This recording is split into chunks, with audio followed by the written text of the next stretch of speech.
So the Modumax boiler was selected here due to the fact that it can come into a basement plant room like this.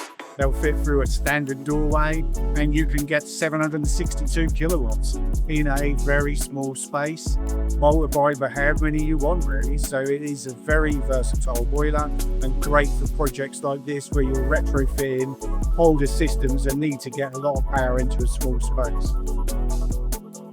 So leading up to the installation of the project, we worked hard with Dave Ford, my account manager, to get the boilers delivered to site on time when we needed them. We had them delivered in 2 batches, and we were able to disassemble and bring them down to the plant room in the same day. It's not always a one-size-fits-all. You really sometimes get a really good feel by coming into an old plant room and thinking about what can fit in.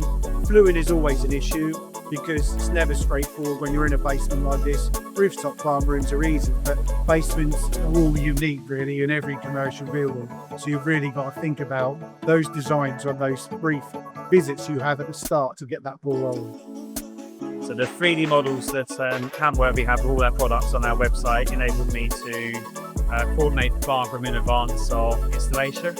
Most of the plant was prefabricated off-site, so Hamworthy having accurate 3D models were really helpful to implementation. We worked with Hamworthy for a number of years and have always been there for us on critical projects, making sure the product is delivered on time at the right site.